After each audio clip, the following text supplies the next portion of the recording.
Busy day in the K again and quite a lot of good hockey. We're bringing you the latest highlights. My name is Andreas Sachenko and this is your daily KHL update. First stop of the night, Khabarovsk where Amur hosts Torpedo, and this matchup turned out to be rather eventful.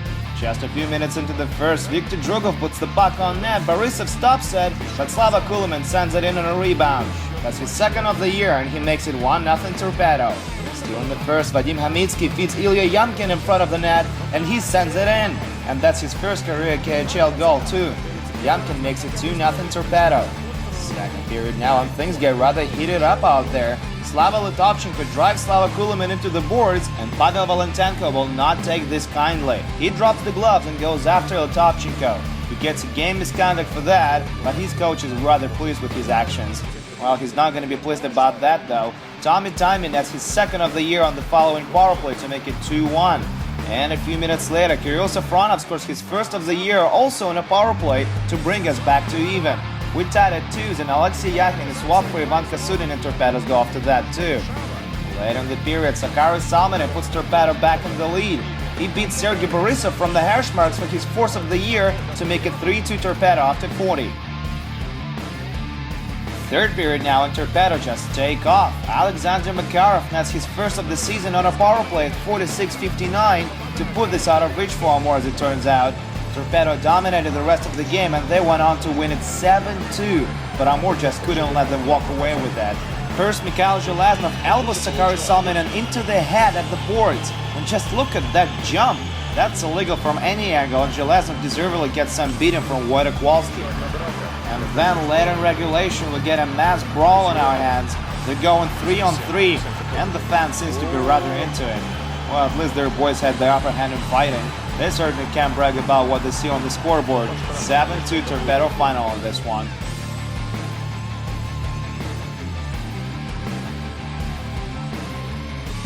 Let's head over to Novokuznetsk now where Metalurg hosts Red Army.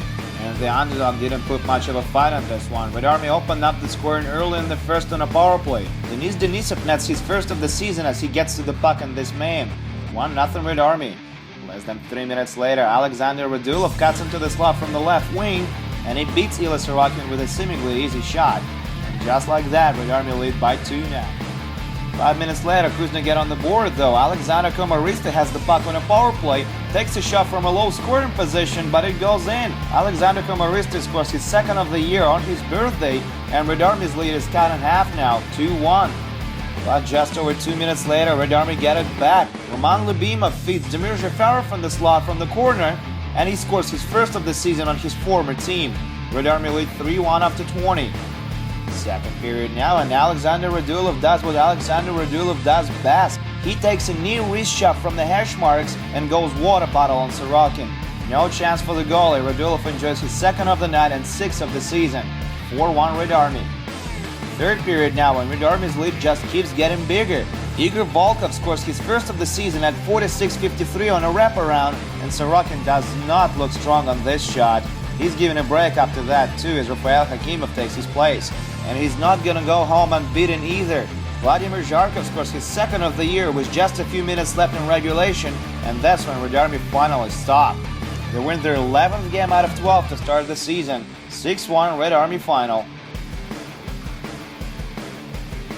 Next game, Yugur versus Avangard. 19-year-old Denis Kostin is gonna have to face Lukasz Kashpar tonight. First period, Igor Bortnikov finds some room in the high slot, takes a shot from there, and the puck goes out of play off the crossbar. Don't worry about him though, he's gonna get his goal pretty soon. Still in the first, Yugur with a 5-on-3 power play now. Lukasz Kashpar takes a shot, it's deflected, Kostin has a piece of it, it just misses the net, another shot, and somehow this little piece of rubber stays out. Avangard should really give Kostin a pat on the back after that. Second period now, and Yugur finally finds the back of the net. Igor Bortnikov threw it in the slot for Danil Romantsev, but it never actually got to him. Bortnikov gets Yugur on the board with his first of the season. 1-0. A little later, Avangard tied it up. Denis Parshin puts on a few nice moves, feeds Evgeny Kulik for a shot, and he's got all the time in the world to make this snipe happen. Kulik with his first as well, and it's 1-1. Shortly after that, Yugur get the lead back. Denis Kostin doesn't look sharp inside. Romancev is going to be credited with the goal. Kostin was stunning in the first. In the second, though, not so much. 2-1 Yugra. Late in the period, Avangard tied it up again. Denis Parchin feeds Sergei Shirokov. He almost cuffs up the puck, but he still gets it over to Alex Popov, and he scores his second of the year. We're tied at 2s now. Under 1 minute left in the second stanza now, and Yugra's top line gets the job done, or rather Lukasz Kasper gets the job done. He beats all 5 Avangard players and scores his 6th of the year to make it 3-2 Yugra. And that's all they're gonna need. Yugra take 3 points on home ice. 3-2 Yugra final.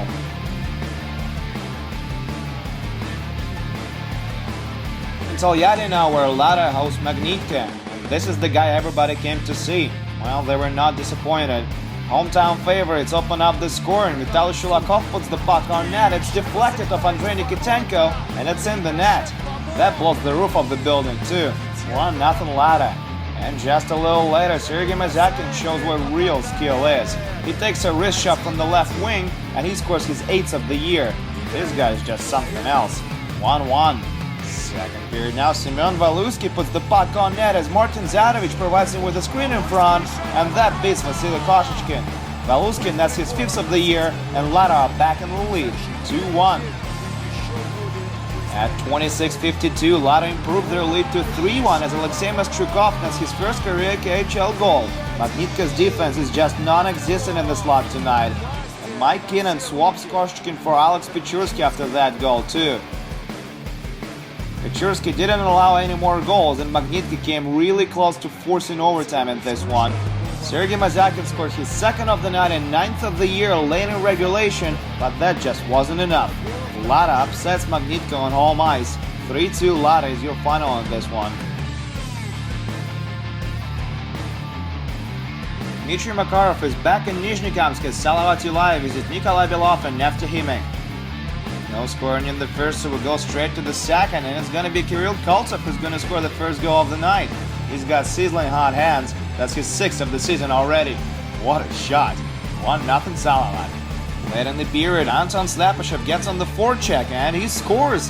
Hey, that's what happens when you put some pressure on those defensemen. 2-0 Salavat now. And just 25 seconds later, Alexander Kutuzov scores another one from the slot. Alexei Glukhov threw it in front, and it went in off Kutuzov's skates. They had to review it, but they ruled a good goal anyway. Third period now, and Salavat score another one just to be sure they've got this one in the bag. Ilka Heikkinen, that's his 3rd of the year, and that'll be it. Vitaly Koval stops 26 shots for his 2nd consecutive shutout, and Salavat take 3 points on the road. 4-0 Salavat Yulayev final. We're in Yaroslavl now, where Lokomotiv face Dynamo Moscow, and Dave King is back in town. That's his first game after replacing Sean Simpson on Loko's bench. And he gets off to a good start. Halfway through the first, Loko get on the board. Ilya Lubushkin takes a shot from the point. Emil Galimov tips it, and that's going to be his 1st of the season. 1-0 Lokomotiv. Second period now, Lokomotiv win a faceoff in the offensive end. Jonas Holos takes a shot from the blue line, and this time it doesn't hit anybody. It goes straight in. Holos with his 2nd of the year, and it's 2-0 Loko. And less than a minute later, Nikolai Zhirdev has a chance to get on a breakaway. He's hooked though, and the ref is going to give him a penalty shot. Zhirdev is pretty good at this stuff, and he beats Curtis Sanford no problem. 2-1 now, Dynamo is right back in it. And exactly 1 minute later, Loko restore the 2-goal margin. Danila Balkov battles for the puck in front of the net, it's loose, and Yegor Averin sends it home for his 5th of the year. 3-1 Lokomotiv now. Less than 2 minutes after that, Sergei Konkov scores another beauty on his former team, and Loko lead by 3 now. Alex Yeremenko's night is done after that. He's replaced by Alex Shurchenkov in goal, but it's going to be hard to overcome the 3-goal deficit. The blue and white get one back in the last frame as Konstantin Gorovikov nets his 3rd of the season, but that's as close as they're going to get. Dave King comes back with a win for Yaroslavl. 4-2 Lokomotiv is your final of this one.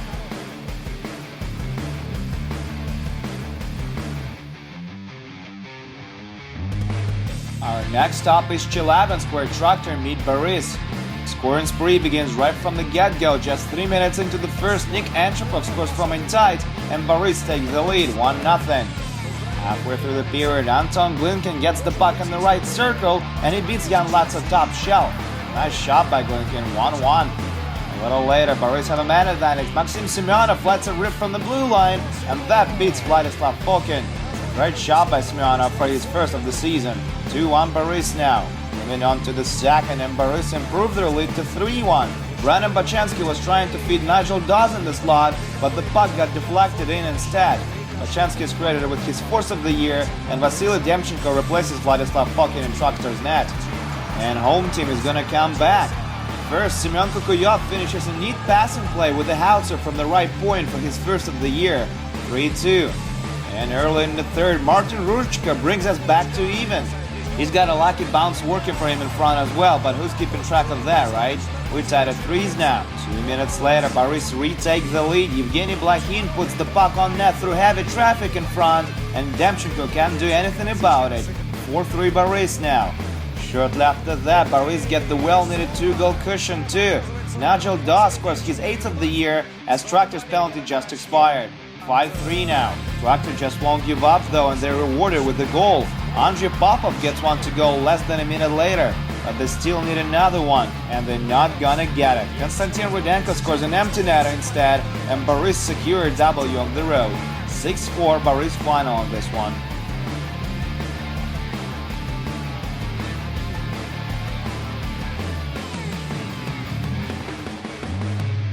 Couple more scores to tell you about. Admiral still undefeated on home ice as they beat Severstal in a shootout tonight, 5-4. And Afton Belize came really close to stealing points from Akbars as they overcame a 2-goal deficit trailing 3-1, but Akbars still won 5-3. And that's it for the KHL update. Don't forget to tune in for 3 more games tomorrow night. My name is Andreas Sachin, and I'll see you guys soon.